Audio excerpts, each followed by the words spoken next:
오늘따라 이상하게 힘이 좀 팽기는 것 같은 느낌이 살짝 드는데 왜 그럴까를 생각해 봤더니 제가 아침 설교 때 소리를 안 질렀어요. 그죠? 너무 고요하게 가지 않았어요, 제가 아침에요? 그랬더니 힘이 하나도 안 나는 것 같아서 드럼도 틀리고 오늘따라 힘이 안 나는 이유를 계속해서 곰곰이 찾아봤더니 일단 제가 내린 결론은 그렇습니다. 소리를 안 질러서. 그래서 오후 예배 말씀은 최선을 다해 목에 핏대를 세워 여러분들에게 하나님의 말씀을 제대로 전달해 드리도록 하겠습니다. 우리 계속해서 사도신경을 보고 있습니다. 이제 오늘 사도신경 오늘까지 하면 이제 두 번이나 세 번 정도 남은 것 같아요.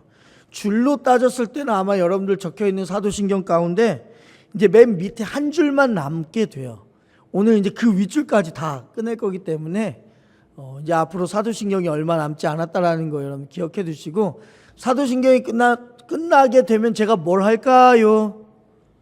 이제 하나 남았죠? 제가 십계명 했고, 그 다음에 사도신경 했어요. 그 다음에 뭘 해야 돼요? 그죠? 주기도문 할 거예요. 그러니까 주기도문도 여러분들이 기대해 주시고 함께 해 주셨으면 좋겠습니다. 그래서 여러분들 제가 요즘 설교할 때마다 참 기쁜 마음을 가지고 설교를 합니다. 여러분들 덕에 제가 다시 공부를 합니다.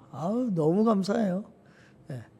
대학원 졸업하고 나서부터 놨던 공부를 다시 하고 있는 듯한 느낌이 너무 많이 들어서, 또 요즘 원어 공부를 또 워낙 열심히 하니까 어떤 것이든 자신감이 붙게 돼요.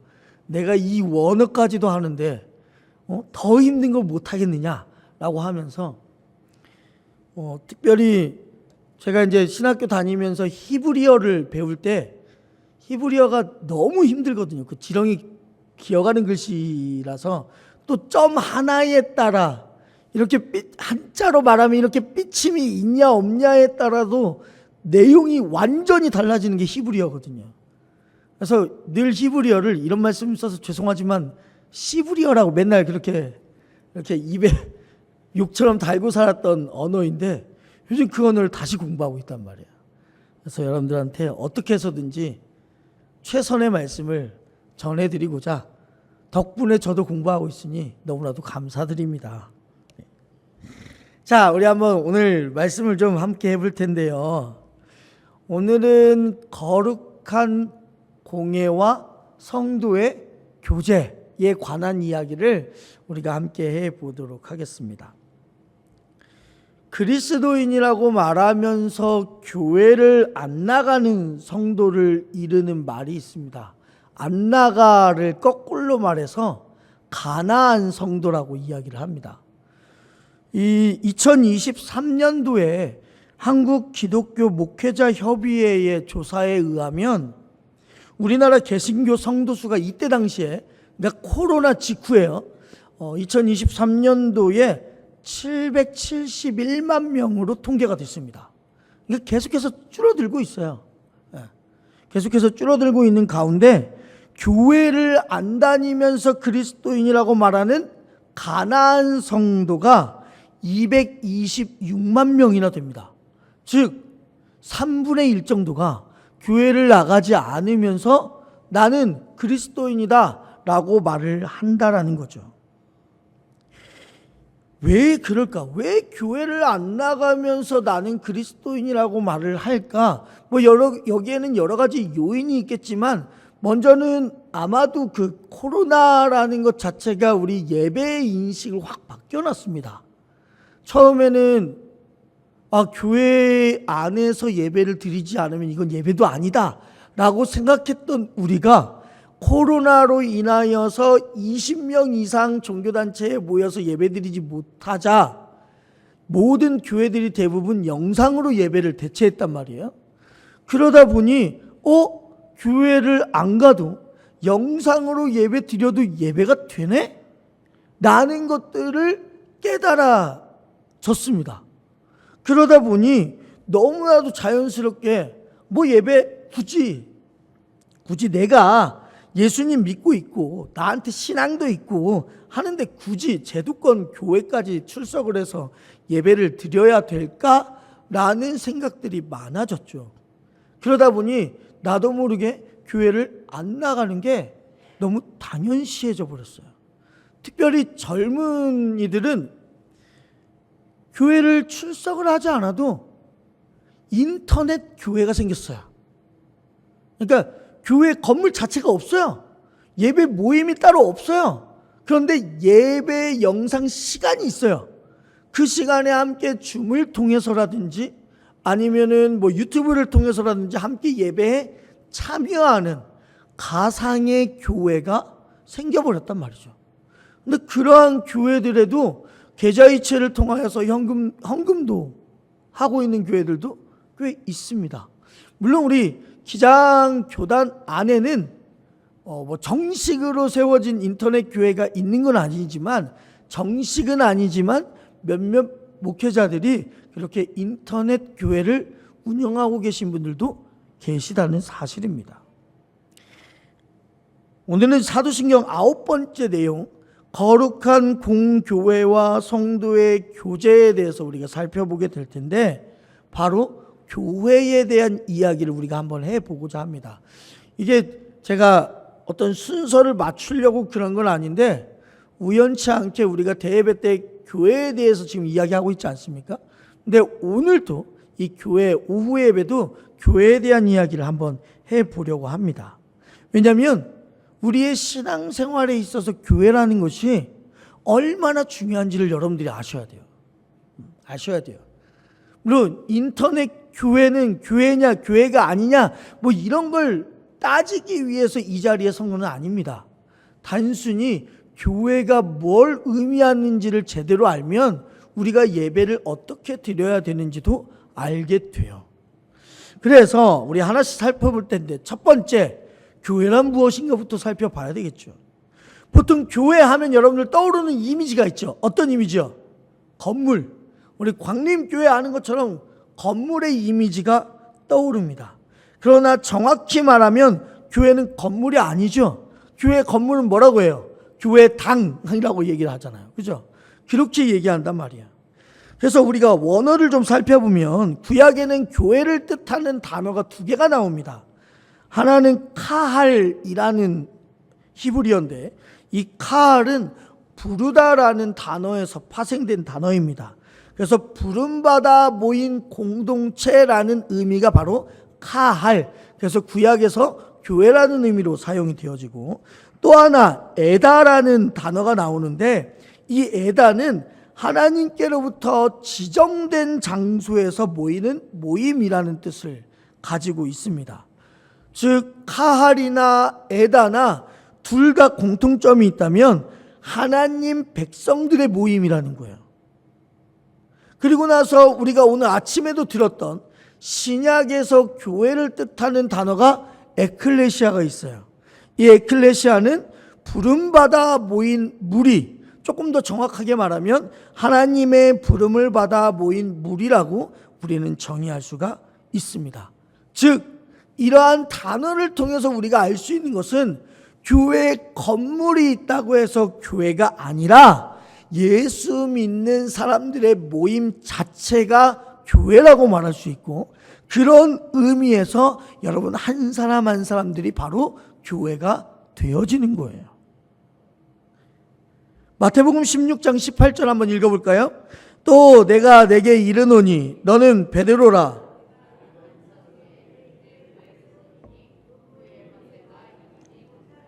아멘.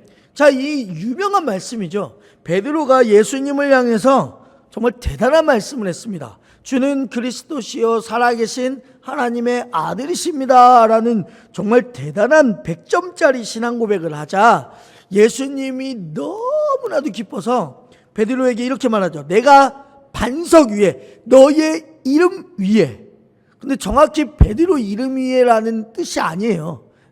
반석이라는 의미가 베드로라는 이름의 뜻이다 보니까 그 반석 위에 교회를 세울 것이다 라고 이야기한단 말이죠. 그래서 교회는 예수를 구주로 믿는 성도들의 단순한 모임이 아니라 그들의 입에서 나오는 신앙 고백 그 위에 세워진 걸 우리는 교회라고 말할 수가 있는 거예요. 그러니 조금 더 정리해 볼까요?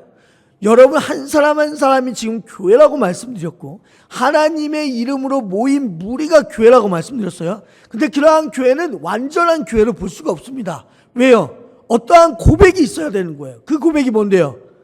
예수님이 하나님의 아들이시라는 것과 예수님이 나를 사랑해 주셔서 나를 십자가상에서 구원해 주셨다라는 사실을 고백한 자들만이 그게 교회고 그 무리가 다 교회라고 말할 수가 있는 거예요. 그러니 이제 아시겠죠? 그럼 우리 광림교회는 건물도 교회지만 지금 그러한 고백을 하시는 여러분들 모두가 각자가 교회인 거고 여러분들이 속해 있는 구역이 교회인 거고 여러분들이 속해 있는 신도회 또한 구역인 거고 여러분들이 속해 있는 온 가정 또한 교회가 되는 거예요. 그렇죠? 근데 안타깝게도 교회에 참여하지 못하는 사람들이 있어요. 만약에 우리 가정 안에는 있지만 아직까지 하나님을 모르는 예수 그리스도를 나의 구주라고 고백하지 못하는 가족 구성원이 있다면 그 구성원은 죄송하지만 제외될 수밖에 없습니다. 그래서 우리에게 사명이 있는 거예요. 여러분들의 가족 구성원들을 그냥 내두실 거냐고요. 같은 교회라는 이름으로 뭉칠 때가 하나님께서 가장 기뻐하시는 그러한 공동체가 된단 말이죠. 자, 이렇게 해서 교회란 무엇인가를 봤어요. 두 번째, 교회의 속성에 대해서 볼 텐데 교회에는 어떠한 속성들이 있냐? 사도신경을 보면 이렇게도 말하죠. 거룩한 공회화라고 되어 있어요.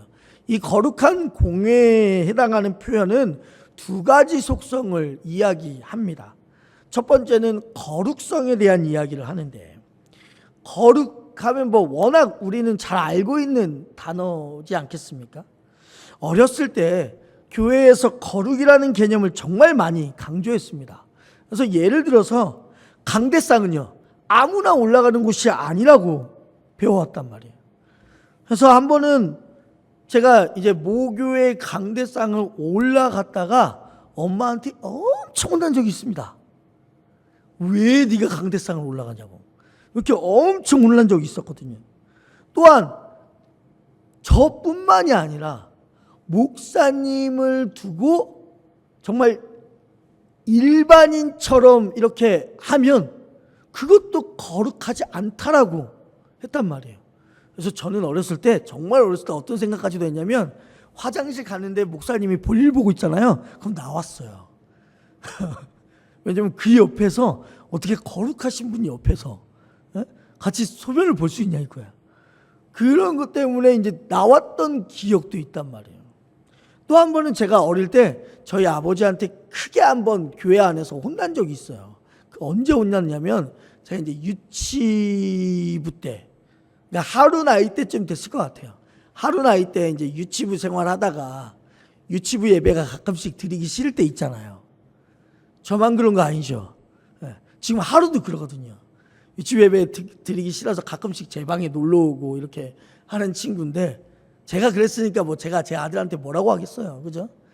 그래서 한 번은 어른 예배 드리고 있는데 제가 올라왔어요. 그리고 설교하시는 목사님을 향해서 제가 이렇게 크게 외쳤습니다. 아빠 저 아저씨 누구야? 라고 하다가 엄청 혼났어요. 아버지한테. 아니, 물론 모를 수 있잖아요. 왜냐하면 제가 유치부 때고 유치부 담당 전도사님이 따로 계셨으니까 목사님을 만날 일은 거의 없단 말이에요. 그러니 본당으로 올라와서 아빠 저 아저씨는 누구야 하는데 아버지가 얼굴이 빨개지시면서 저를 교회 밖으로 데리고 나가셔서 엄청 혼났던 기억이 있거든요. 그 정도로 거룩이라는 의미를 우리는 가지고 있었단 말이에요. 또한 이런 것도 있었죠. 거룩이라고 하면 교회 안에서 시끄러운 소리를 내면 안 됐어요. 그래서 어떤 교회에서는요 박수도 안 쳤어요. 더 나아가 드럼은요 상스러운 악기였단 말이에요. 드럼은 그때 당시에. 그죠? 물론 저와 다른 교회를 다니셨겠지만 드럼 치는 거를 몇몇 어르신들께서는 절대 치지 말라고. 이런 시끄러운 게 교회에서는 나오면 안 된다고. 그리고 어떤 교회에서는요, 찬송가만 불렀어요. CCM, 복음성가 이런 거 절대 안 불렀단 말이에요. 어떤 이름으로? 다 거룩이라는 이름으로 못했던 때가 있었단 말이에요. 그런데 여러분, 과거에 이런 모습이 진짜 성경에서 말하는 거룩일까요? 솔직히 이런 행위적인 모습은 교회의 거룩하고는 전혀 상관이 없습니다. 그러니까 어렸을 때 왜 그렇게 알고 있었는지도 모르겠어요.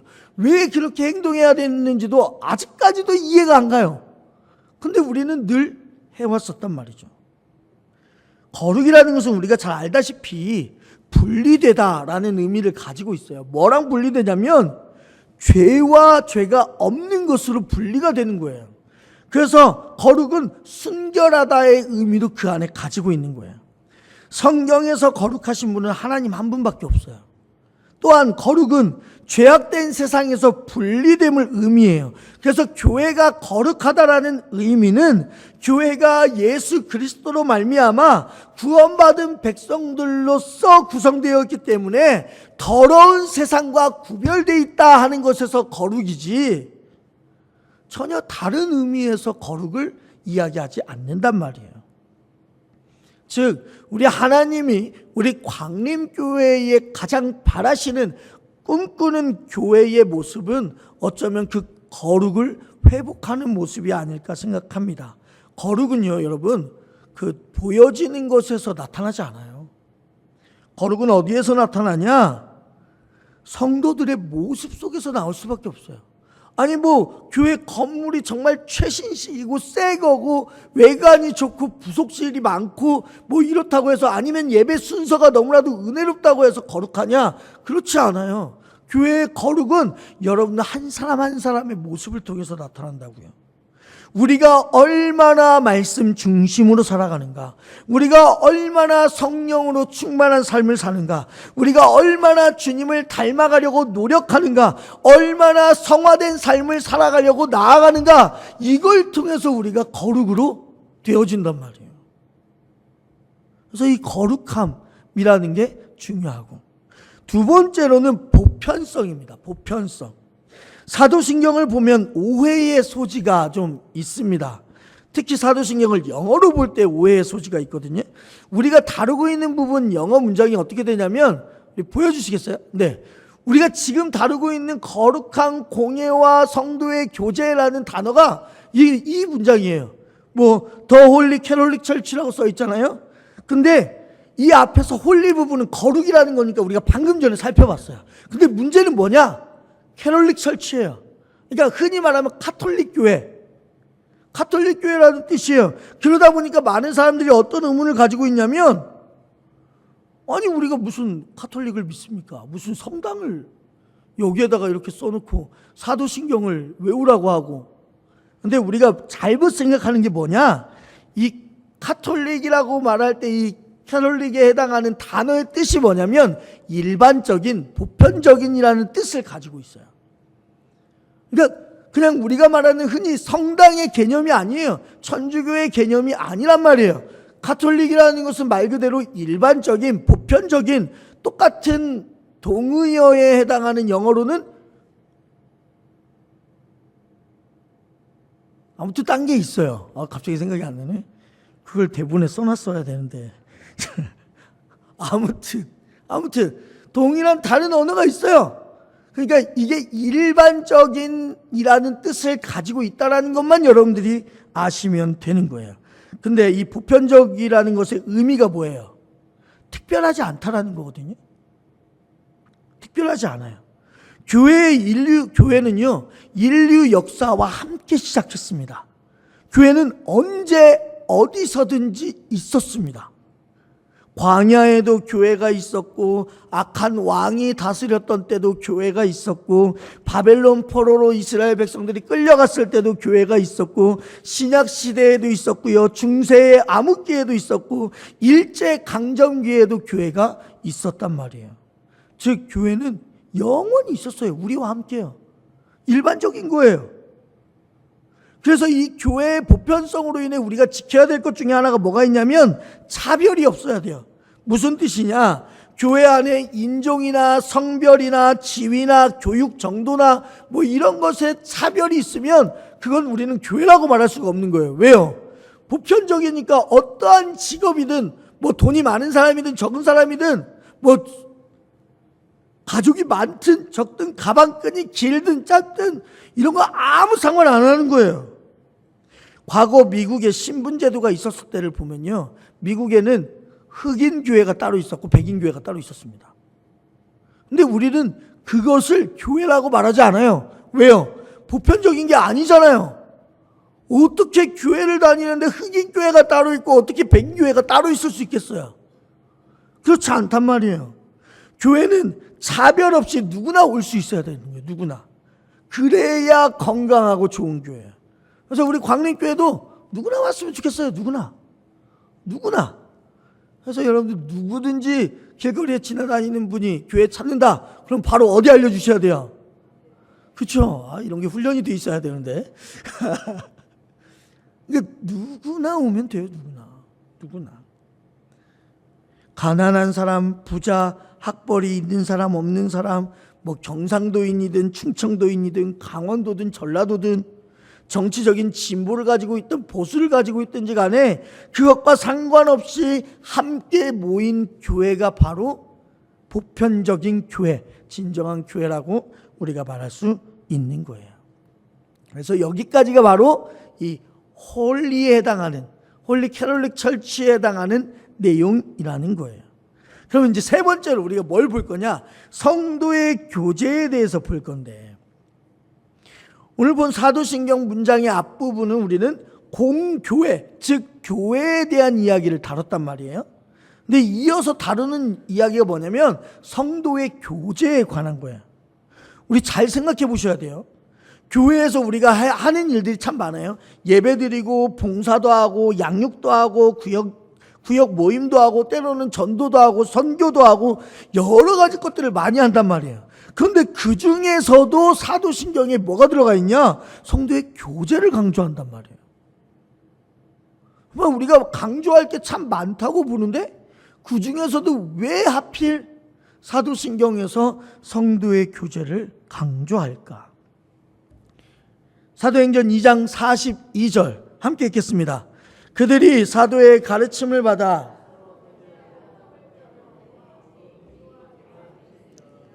아멘. 적어도 2026년도에는 여러분들 이 말씀을 외워야 되지 않겠습니까? 그죠? 왜요? 우리 교회 주제 말씀이잖아요.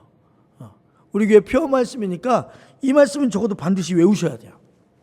자, 신약의 교회의 탄생이라고 하면 언제부터냐? 오순절의 성령 강림 후부터 이제 교회라는 것이 정식으로 탄생되었다라고 말할 수가 있습니다. 교회의 태동부터 뭐가 있었냐? 방금 읽었잖아요. 사도들의 가르침을 받아 서로 교제하고 라고 되어 있단 말이에요. 즉 교회가 탄생하자마자부터 성도들에게 교제가 매우 중요했단 말이에요. 즉 교회란 예수 그리스도를 주로 고백함으로 그리스도의 제자, 즉 성도가 된 사람들이 서로 모여 함께 교제하는 공동체가 진정한 교회라고 말할 수가 있는 거예요. 성도의 교제는 해도 되고 안 해도 되고가 아니라 반드시 해야 된다고요. 반드시. 그러니까 제발 점심밥 먹고 가세요. 성도의 교제는 먹는 것부터 시작하는 거예요. 반드시 교제가 필요해요. 자, 오늘 본문 말씀 한번 볼까요? 2장 20절, 에베소서 2장 20절 읽겠습니다. 너희는 사도들과 선지자들의 터 위에 세우심을 입은 자라. 그리스도 예수께서 친히 모퉁이 돌이 되셨느니라. 아멘. 교회는 예수님이 아무래도 가장 중요하기 때문에 건물로 비유했을 때 예수님은 모퉁이 돌이 되시는 거예요. 예수님이 교회를 세우셨다라고 증언하는 거죠. 그런데 21절과 22절 함께 읽겠습니다. 그 안에서 건물마다 서로 연결하여 주 안에서 성전이 되어가고 너희도 성령 안에서 하나님이 거하실 처소가 되기 위하여 그리스도 예수 안에서 함께 지어져 가느니라. 아멘.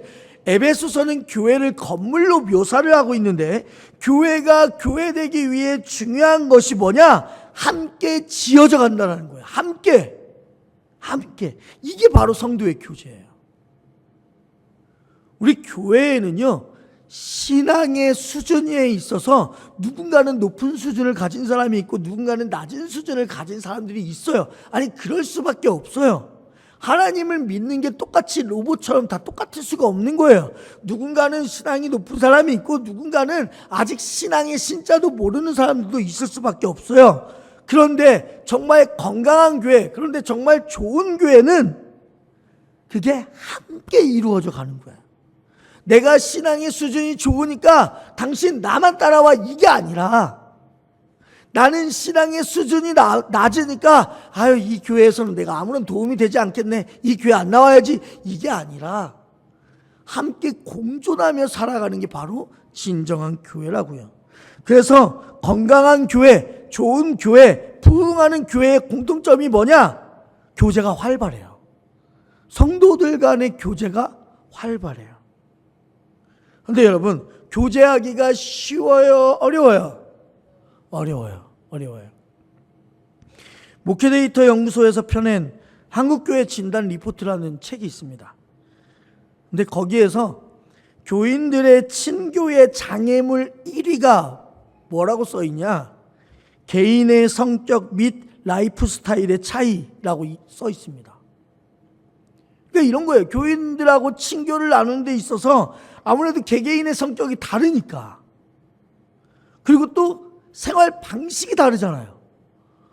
그러다 보니까 친해지지가 못한다는 거예요.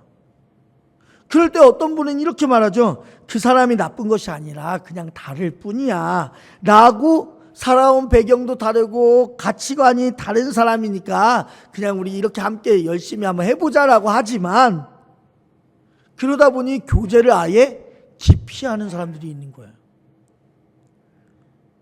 굳이 교제해야 되나? 그러다 보니 결국에는 어떤 현상이 생기냐? 내가 좋아하는 사람들, 나랑 비슷한 사람하고만 교제하려고 하죠.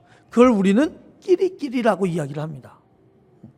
그래서 교회 안에 어느덧 함께 지어져 가는이라가 아니라 끼리끼리가 돼버렸어요. 끼리끼리가. 그 끼리끼리가 돼버리니까 무슨 일이 생기냐? 교회 안에 새 가족들이 들어오지를 못해요. 그 끼리끼리 안에 파고 들어가려면 새 가족들의 담대한 믿음이 필요하거든요. 왜냐면 그 사이에 쉽게 들어가기가 힘들어요. 진짜 힘들어요. 그래서 여러분들도 아시잖아요. 새 가족들이 늘 교회에 오면 항상 한쪽 구석 쪽에 앉아 계시잖아요. 어쩔 수가 없는 거예요. 중앙으로 못 들어와요. 부담이 되는 거예요. 본인이 오히려 해가 될까 봐. 요즘에는 더군다나 이단들이 워낙 활발하게 움직이다 보니까 다들 이제 경계하는 눈초리를 가지고 있죠. 새로운 사람이 오면 새로 오셨어요, 어떻게 오셨어요, 이렇게 기쁘게 웃으면서 맞이해 주는 게 아니라, 어디서 왔지? 이단 아니야? 이렇게 내비치는 모습들이 한국 교회의 대부분의 교회들이 그러다 보니까 새 가족들이 교회에 가려는 마음조차도 없어요. 마음조차도. 그러니 사랑하는 우리 광림교회 성도님들, 적어도 우리 광림교회는 그러지 않았으면 좋겠어요. 먼저는 끼리끼리 없어야 돼요. 끼리끼리는 공 모임 때 말고는, 뭐 예를 들면 뭐 구역 모임 아니면 신도의 모임, 이럴 때는 어쩔 수 없이 끼리끼리가 될 수밖에 없어요. 모임이라는 이름으로 함께 나아가니까. 그런데 따로 개인적으로 혹시, 나는 우리 광림교회에 대해서 아직 잘 모르잖아요. 혹시 우리 광림교회 성도들 가운데 혹시 개모임을 하시는 분들이 계신다면 지금 당장이라도 좋으니까 서로 나눠서 얼른 가져가시고 해체하시는 게 좋을 것 같아요. 왜냐하면 그게 죄송하지만 진짜 끼리끼리의 근본 원인이 돼요. 가장 큰 원인이에요. 아무튼 그래서 우리 광림교회는 적어도 끼리끼리가 아닌 서로 다 함께 끼리끼리면 되잖아요. 그죠? 우리 광림끼리 아예. 그러면 저는 오케이예요. 광님끼리 그냥 나이 드신 분이나 나이 적은 아이나 그냥 다 같이 그렇게 끼리끼리면 저는 찬성입니다. 그렇게 됐으면 좋겠고, 두 번째로는 우리 이제 새 가족들이 한 번씩 방문한단 말이에요. 오늘도 이제 여기 뭐 사시는 분은 아니라 이 근처에 볼 일이 있어서 오셨다가 예배 드리고 가신 분이 우리 저 끝에 앉아 계셨다가 예배 끝나기도 전에 먼저 나가셨어요. 근데 그런 분들이 오시면 우리는 반갑게 맞이해 줄 필요가 있습니다. 물론 제가 원래 이제 여기 안 계시니까 윤희진 집사님께 새 가족을 좀 섬겨주셨으면 좋겠습니다라고 특별히 부탁을 했어요. 왜냐하면 우리 성도님들이 다들 봉사를 하고 계신 게 있다 보니까 이렇게 예배 전까지 앞에서 맞이하고 이런 것들을 하기가 힘들 것 같아서, 마침 윤희진 집사님이 이제 성가대 활동도 하지도 않으시고 그러다 보니까 그러면 부탁드리는 게 좋겠다 해서 윤희진 집사님께 부탁을 드렸거든요. 매뉴얼까지도 적어서 드렸어요. 새로 오시는 분이 있다 그러면 집사님이 가장 먼저 가셔서 안녕하세요, 저 광림교회 윤희진 집사입니다. 우리 저희 교회 어떻게 오셨어요? 라고 하면서 이렇게 이쁜 얼굴로 맞이해 주십시오 라고 얘기했단 말이에요. 근데 윤희진 집사님만 그렇게 맞이하면 되냐? 절대 그러지 않아요. 여러분들도 마찬가지예요. 새로운 분이 오시면 물론 우리가 말 붙이기도 힘드시겠지만 그럼에도 불구하고 눈웃음 정도는 할 수 있을 거 아니에요. 그죠? 눈웃음으로 눈인사하고 이렇게. 그죠? 그래서 그러한 것들을 우리가 감당해야 해야만 해요. 그래야 우리 교회가 부흥하지, 그렇지 않으면 솔직히 새 가족들 오기 힘들어요. 그러실 수 있죠? 네. 자, 그렇다면 그렇게 끼리끼리 하지 않고 과연 성도의 교제는 어떠한 방향으로 가야 되냐? 이게 이제 네 번째 질문인데, 먼저는 성도의 필요에 대해서 관심을 가질 필요가 있습니다. 왜 그러냐면, 제가 이제 작년에도 여러분들 대신방을 진행하면서 기도 제목을 받았어요. 그렇죠? 그리고 그 기도 제목을 가지고 기도를 했단 말이에요. 이번에 성구영신 예배 때도 여러분들의 기도 제목을 받았어요. 그래서 그 기도의 내용을 업데이트해서 지금 계속해서 새벽 예배 때도 기도하고 있단 말이죠. 그런데 교인들의 기도 제목을 보면 그들의 필요를 알 수가 있어요.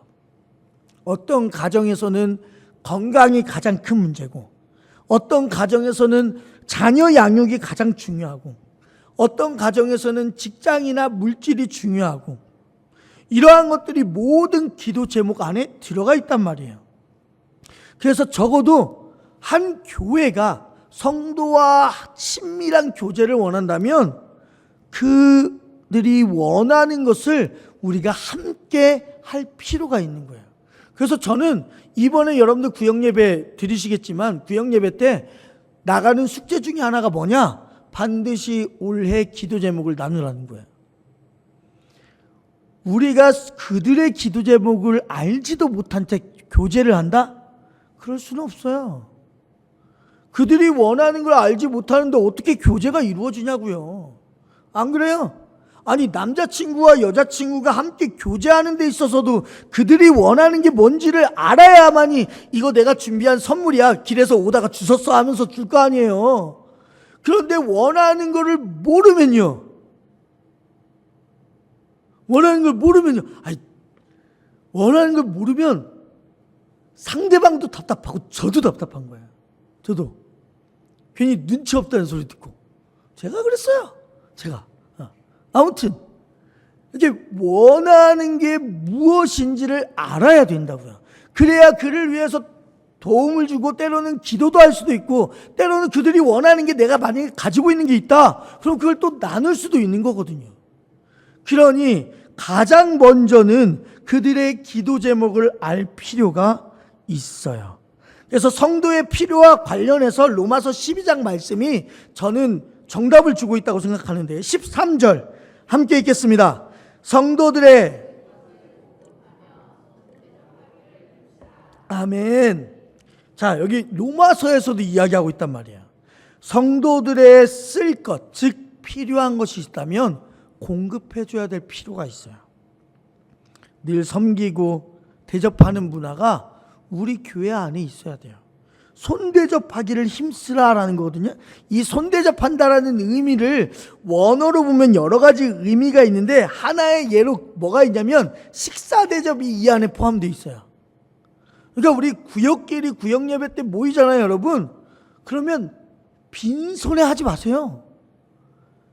뭐 사탕 한 조각이라도 올려놓고 구역 모임을 해야 그 구역 모임이 따뜻하게 되는 거지. 아무것도 없이 횡하고 구역 모임 하잖아요. 얼마나 삭막한지 알아요? 입에 침만 마르고. 그러니까 그런 구역별로 이제 간식 같은 걸 반드시 준비해 오십시오. 그래서 구역 모임 때 굳이 구역 모임 때 막 예배 형식이 중요한 건 아니잖아요.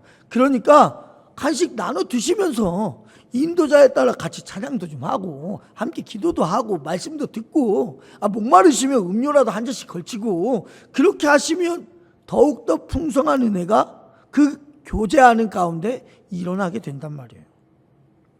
식구끼리는 잘 먹어야 돼요. 그래서 제가 목표로 한 게 있어요. 목표로 한 게. 이게 물론 이게 저만의 생각입니다. 아직 제가 아내한테 허락을 받지 않은 목표라서 이왕에 이렇게 말하고 아내가 허락해 주겠죠. 왜냐? 이 설교 영상이 유튜브에 탈 거니까. 그렇죠? 자, 아무튼 뭘 다짐을 했냐면 이제 3월 달에 여러분들과 함께 대신방 할 거란 말이에요. 근데 이번 대신방을 어떻게 진행할 거냐면 구역별로 진행할 거야. 그러니까 한 구역에 함께 한 곳에 모여서 뭐 구역장 집이라든지 아니면 인도자 집이라든지 정 없으면 교회에 함께 모여서 예배 드리고 식사하고 그 구역을 끝낼 거예요. 그렇게 신방을 진행할 건데 이제부터 중요한 건데 그때 식사를 제가 대접할 겁니다. 네, 저도 돼지 카드가 있어요. 제가 대접할 겁니다, 제가. 그래서 그러한 생각을 하고 있단 말이에요. 왜요? 제가 여러분들에게 얻어먹은 게 얼마나 많아요. 에? 여러분들이 기도해 주신 것부터 시작해서 사랑을 얻어먹은 게 더 많고, 여러분 제가 작년에 살 쭉 뺐다가 다시 찐 거 알고 계시는가요? 너무 힘들어요. 아주 살이 다시 쪄가지고. 그래서 여러분들에게 대신방을 통해서 제가 식사 대접할 준비를 하고 있습니다. 그러니 누군가 목사님 절대 지갑 꺼내지 마세요. 절대 그러지 마십시오. 제가 한 약속 꼭 지킬 겁니다. 유튜브에 탔으니까 지켜야 돼요. 사람들이 알아요. 그래서 이렇게 식사의 교제가 있어야만이 제대로 된 친교가 이루어지니까 그러한 친교가 우리가 함께 넘치는 광림교회가 되었으면 좋겠다라는 거예요. 그래서 제가 가장 좋아하는 성경 구절 중에 하나가 로마서 12장 15절이에요. 읽겠습니다. 즐거워하는 자들과 함께 즐거워하고 우는 자들과 함께 울라. 아멘. 저는 광림교회가 이랬으면 좋겠어요. 즐거워하는 자들과 함께 정말 재밌어하고 슬픈 일 있으면 같이 기도하면서 울어주는 그러한 공동체가 우리 교회가 된다면 하나님이 얼마나 좋아하실까요? 자, 그리고 두 번째로는 하나님과 더불어 친밀해질 필요가 있어요. 성경에요, 확실하게 성도의 교제의 목적이 나와 있거든요. 요한일서 1장 3절 함께 읽겠습니다. 우리가 보고 들은 바를 너희에게도 전함은 너희로 우리와 사귐이 있게 하려 함이니 우리의 사귐은 아버지와 그의 아들 예수 그리스도와 더불어 누림이라. 아멘. 내가 하나님의 말씀 가운데 살아 있으면 우리 성도들과의 교제를 통해서 다른 성도도 말씀으로 살릴 수가 있어요. 그러니까 구역 안에서 여러 교제 안에서 영적으로 강해지는 걸 만들 수가 있단 말이에요. 내가 제대로 말씀 위에 세워져 있다면 옆에 있는 구역원들 함께 세울 수가 있는 거예요. 결국 우리의 친교의 목적, 교제의 목적은 하나님과의 친밀감을 회복하는 방법밖에 없거든요. 그래서 여러분, 구역예배, 구역모임이라는 이름으로, 구역예배라는 이름으로 여러분들 모일 때 부탁드리고 싶은 것은 세상 얘기하지 마십시오. 우리 자녀가 이번에 뭐 어디 취업했네. 우리 손주가 어디 대학에 좋은 데 합격했네. 아니면 우리 아들이 돼가지고 나한테 용돈 보내. 이런 이야기 절대 하지 마십시오. 구역 모임은 말 그대로 신앙을 살리는 모임이에요. 서로가 함께 예배드리고 서로가 하나님의 은혜를 나누는 자리라고요. 그러한 자리에서 세상적인 이야기 절대 하지 마십시오. 그러한 자리에는요, 오히려 반감만 가져요. 왜요? 나는 자식이 없는데. 내 자식은 힘들고 어려워서 나한테 용돈 보내주지 못하는데. 내 손주는 이번에 수능 망쳤다고 해서 재수한다는데. 이러면요, 비교의식이 돼서 오히려 그 구역 예배 자체가 멀어질 수밖에 없다니까요. 그러니까 아예 시험 들게 하는 것들은 없애버리자고요. 그러면 그 구역 안에서 뭘 해야 되냐? 세상적인 이야기를 지우고 하나님의 이야기하면 돼요. 내가 이번 주간에, 이번 달에 하나님의 은혜를 이렇게 체험했네. 내가 이러한 기도를 했더니 하나님께서 이러한 기도를 들어주셨네. 이러한 교제로 나아간다면 여러분들 그 구역 예배 안에서요, 놀라운 은혜가 일어난다니까요. 말씀이 우리 안에 은혜로 찾아올 뿐만 아니라 그 자리가 서로의 간증의 자리가 되어서 서로 구역이 눈물바다가 된다고요. 저는 우리 광림교회 구역 공동체가 다 그렇게 됐으면 좋겠어요. 서로 하나님을 자랑할 거리가 많아졌으면 좋겠다고요. 그래서 결론적으로요, 그리스도인이라면 반드시 교회에 소속되어야 되고 반드시 성도의 교제가 필요한 법입니다. 지금까지 교회에 제대로 소속되지 않고 성도의 교제를 하지 않았다면 이제 진실한 그 성도의 교제로 우리가 들어와야 될 필요가 있어요. 그러니 이번 넷째 주에 이제 오후 예배 이 시간에 구역 예배 드릴 건데 지켜볼 거예요. 만약에 제가 그 방마다 가서 귀를 대고 엿듣고 있는데 세상 자랑 이야기를 한다. 그러면 이제 그 다음 주 주보에다가 아무튼 그러니 우리가 주님이 원하시는 그 교회의 모습을 진정으로 이루어 나갈 수 있는 우리 광림교회가 되시기를 주님의 이름으로 축원합니다. 기도하겠습니다. 사랑의 주님, 우리가 교회라는 이름으로 모였습니다. 하나님을 제대로 믿고 그 믿음을 고백하며 부름받은 사람들이 모인 공동체가 바로 교회임을 깨닫습니다.